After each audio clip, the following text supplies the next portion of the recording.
I haven't had sex since if you break my trust, leave. If a guy is interested in you, he will make it known. Girl talks aren't always about boys.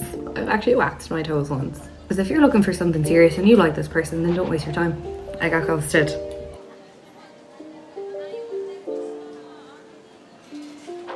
Hello friends, so I'm just trying to set up to film this girl talk. It's going really well. I just tried to get a book to balance this little tripod on and it's all falling apart. I've just unbuttoned my pants because I cannot breathe, but it's fine because I'm sitting down. I was gonna have some tea, you know, but it's cold, so I don't think I am. There's someone in their office watching me vlog, which makes me super uncomfortable. I think I'm gonna have some wine or vodka. BRB. Look at me using a measure for the first time in my life. It's like a double, probably. I just kind of grabbed what was on my bar cart that I thought would be decent. Some Marks and Spencer's Scottish Raspberry Cordial. It's from Marks and Spencer's, so it has to be good. I don't know anything that comes from Marks and Spencer's that is not good. So, but like half, that's half. With the gin, I have some elderflower syrup, so raspberry cordial, raspberry elderflower pink gin. I have one of these little abundant syrups. Got it in a cocktail set. Like a dash of that in there. And then mix it. Yeah. I'm just making sure I get every last drop of syrup, you know, just in case. Then I have some ice. Put half of the ice in there. I fucking hope this is secure.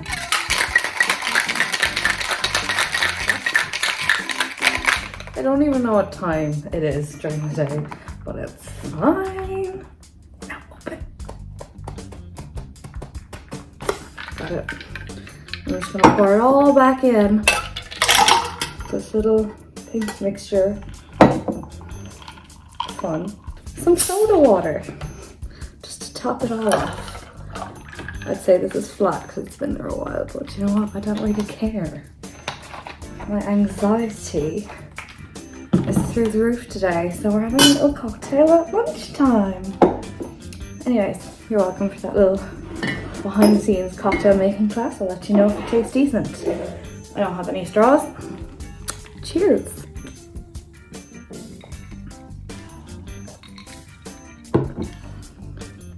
So it doesn't taste like anything. Kind of tastes like a biscuit. It's like the after tang of alcohol. Okay, so today we're going to be doing a girl talk. I have my drink. My pants are unbuttoned. I'm comfortable. My neighbour is doing construction next door. If he hears any of this, I am mortified, but we move on. So a few of you guys sent in your dilemmas, questions, all that, and I'm just gonna jump straight in and start answering them, and then we'll have a little chitty chat about some of my life. Yeah. I'm gonna need this drink, it's almost gone. I'm gonna need another drink is what I meant. Not with it. Anyways, one lady, young lady who follows me, she said that she is seeing her ex again after 3 years. He cheated and lied. Can she trust him again? When it comes to me, I'm like, if you break my trust, we'll let the trash take out itself. But also if they could take the trash out on their way out, that would be a plus. Basically, if you break my trust, leave. That's it, we're done. I do think that there's potential to repair trust when it's broken, but it takes time and it takes a lot of effort. You have to really want a relationship with that person. It's only you who can decide if it's worth it or not. I do think though it's very hard to trust someone again when after they've broken your trust once. It's like, it's always in the back of your head, and it's very kind of hard to ignore, especially when like little insecurities prop up. You know, if they're in like similar situations, say if someone cheated on you, like, and they go out and they're not answering your phone, you might think, oh my god, they're cheating again, like all this stuff. not speaking from personal experience, I am, that's exactly what happened. But yeah, it's hard. Like, trust is a fickle thing. It's a fickle thing. Is fickle even the right word? I don't know. Trust is a complicated thing. But at the end of the day, only you can decide who you trust and who you don't trust. But if it was me, would I trust them again? No. Would I probably sleep with them when I got insecure after they've cheated on me? Yep, I've done that. So there's no like perfect situation, I think. Just trust your gut. But with me personally, take out the bins, don't come back. Next one. This girl is 1 month out of a breakup. She says she's over the person but not used to being single, so she wants some self-love advice. I think if you are newly single and if you don't have a vibrator, just go buy one, like right now. Honestly, I will leave a link to go on here. It's not an internal one, it's an external one, but anyways, it's cheap. Thank me later. Also get like a little multi-pack of flavored lubes, like different flavors, and then like test them all, see which ones you like, or the ones that you think taste nice, and then keep the ones that you think taste nice, and then use the other ones just when you're playing with yourself. You're welcome. Great tips here. Also, I think like take yourself out on dates. So like go, you know, for a walk by yourself, put in the headphones, listen to a podcast, listen to some like uplifting music, an audiobook, take yourself on dates, buy yourself nice things that you want, that you know you deserve, and then meet up with your friends and do a lot of self-care. Like if you're feeling down or if you're feeling sick, you take a few days off, you rest, you know, you stay in bed, you watch your favorite movies or TV shows, you drink plenty of fluids, and you look after yourself. And the same should go for your mental health. And like when you're going through a really tough breakup, like take the time to feel shitty, mourn the loss of a relationship, and then put yourself back together again with, you know, vodka and chocolate. Also do go out with your friends, but I do think the best advice for, you know, healing from a breakup would be going places by yourself, being independent, booking a trip away, like just really date yourself, romanticize your life. 2 lads was with one on a night out, and then the other asks to go for drinks months after. Do you go? Absolutely go. Like absolutely go, and make him pay for the drinks. Go, because realistically you're not tied down to anyone. You might have gotten with one, but that if that's all that happened, like you're a free agent as far as I'm concerned, and you should go for your drinks, have a good time, see if there's anything there. If there's not, what's the worst out that happens? You make a new friend, or you just never speak to the person again.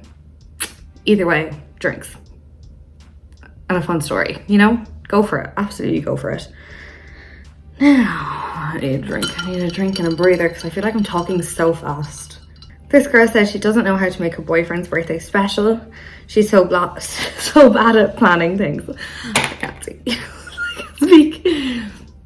I think just like if I were in that position, I would book a night away in a hotel. It doesn't even have to be fancy, just something like for the two of you, you know, do something fun during the day, go for dinner, and then like buy some sexy little lingerie and put it on, you know, have a good time.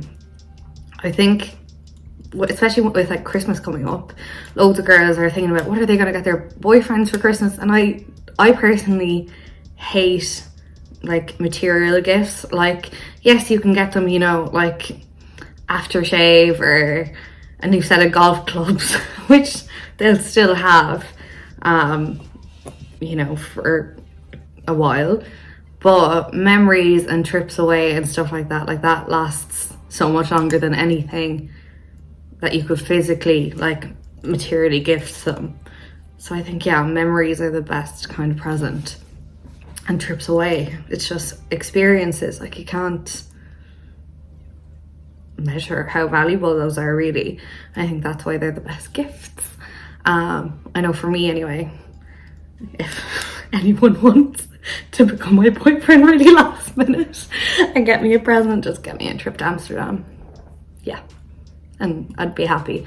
But I think if you do want to get like little materialistic bits, like not that that's a bad thing at all. You know, get their like a little gift basket of their favorite stuff, inside joke kind of things, something kind of funny that they can have, like be it a mug or something, a book, who knows, something small. Yeah, that would be me. If it was me, night away, something to do, activity planned during the day, dinner booked, cute lingerie, and a great night. That's what I would do. So yeah, and if you're like doing something with the family or whatever, and then that's fine, but just, I think it's good to book something for that occasion, separate to, you know, whatever you're doing on the day of the birthday. Chatting to a boy for 3 months now. He says he likes me and I like him, but I'm not sure if he'll ask me out. If he hasn't asked you out after 3 months, like, that's what bothers me. I'm like, if a guy is interested in you, he will make it known. And if you're talking for 3 months and there's still no move, either he's extremely shy to the point of rudeness, dumb, and just doesn't know how to make a move, or 3, he's just leading you on. So what I would do is be like, are you going to ask me out, yes or no? What's the vibe here? If you're not interested in anything serious, well, that's fine. Fuck off then and find someone else who wants the same thing. Because if you're looking for something serious and you like this person, then don't waste your time. That's it. Life is way too short. Don't waste your time. Don't waste his time. I hate like all those situations where people like don't really say how they feel. Like, I want to know exactly how someone feels about me. I don't want to be guessing. So I don't know, if it was me, I'd just be like straight out like, what's happening here? Especially after 3 months of talking, like you've given it enough time for him to make up his mind and see whether he likes you or not, you know? So come out with it or nah. Like, I was texting a guy for a little bit, and anytime we were gonna meet up for drinks and that, I'd get like blown off, like something would happen, or he'd be away or I'd be away, and at that point you just get tired and you're like, fuck this. Like, if realistically, if either of us wanted to do this, we would have by now. So I don't know, sometimes the situations just sort out themselves, but after like 3 months of like no answers and not being asked out, like that's a long time. That's a long time. Like, that's a whole block of season. Like, isn't it like they're 3 months per season? I don't know. I think there is. Summer, spring, autumn, winter. Three. That's 12. 12 months, yeah. I'm so good at math. I actually have dyscalculia. I don't know how to say it, but I do. Anyways, after 3 months, yeah, I'd just be fed up and be like, what the fuck is going on? Like, to be honest, after 3 days, I'm kind of like that. I'm like, so what are we? Am I wasting my time here? Are you gonna go buy me a drink? Or are we like gonna go for a drink where like we suss each other out, see if we like each other, have sex, and then probably never speak to each other again, you know? Or are we gonna have a drink and see how it goes? I think it's good to just get it all out there and see what the other person wants, or else you're just wasting your time. Anyways, girl talks aren't always about boys, can I just say. We have other questions that have come in, okay? This honey is scared about her driving test on Monday. When this question box was put up, it was a long time ago. She probably had her driving test, probably passed. But if not, I just want to say, don't be scared about your driving test. I failed my driving test 3 times, passed on the 4th. And like, I literally cried every single time, like in the face of the instructor, being like, oh, it's okay, like just failing over stupid shit. Although one time I did have to pull into like the hard shoulder of the motorway because I couldn't switch into gears properly. But anyways, we're driving now a couple of years. But yeah, 4th time I passed, and I did so many like driving lessons. Oh, I think I did at least 30 like, and it took so long for me to pass. But once I passed, and you just don't look back. That's it, just don't look back, just keep driving forward. But what was I gonna say? Don't be nervous. Look in your mirrors, drive really slow, drive as if your granny and your dad are in the car, and you'll be fine. And if you fail, look, it took me four attempts. If I can get it, eventually anyone can. It's shitty to have to keep paying to take the test, but it is what it is. Once you're on the road, you're on the road. Go on a road trip, you know, enjoy your life. This girl, I can't deal. Having sex for the first time since July at the weekend. So I got a top to toe wax. Oh, I've actually waxed my toes once. Like, mortified. I used like a little V, like strip, just cut it up and just on the big toe because I didn't want to shave it. And we all know girls have hairy toes. Let's not even lie about it. But then I went to get a pedicure, and whatever like fluff was on my sock stuck to like a bit of residue wax on my toe. And she was like, "What's this on your toe?" And I was like, "Don't know. Must be something from my shoe." What am I supposed to say? Like, it's wax from waxing my toe. And she paints my toe. Oh, I'm so embarrassed. But anyways, girl, I hope you had a great weekend that weekend.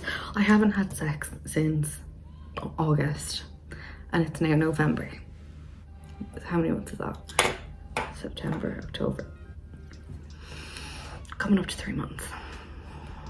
Interesting. I also recently deleted Tinder and Hinge, like all the kind of dating apps, so we won't be getting any for a while. I just got so sick of it. Like, it's always like chatting to someone, and then I think I got ghosted the other day. So, well, I know I got ghosted, but it gets interesting. So I was texting this guy on Hinge for like a little while, and he was telling me like he went out to this place, and then that weekend I actually ended up being there because my friend and editor Rebecca was there, and I was like, oh my god, I have to go see her. And that was like his usual place to go out, apparently. I think I saw him, and then he saw me, and then unmatched me. So that's real fun for my confidence. Like, real fun. Because I saw a guy and I was like, is that him? And he kind of like looked at me, and I looked at him, and then I just kept walking. I was like, whatever. And then I texted him saying, oh, I'm actually in Camden, like this place. And then I was unmatched and never spoken to again. So I think that was him. And maybe he thought I was a bit catfishy, which is kind of depressing because I don't think I look like a catfish.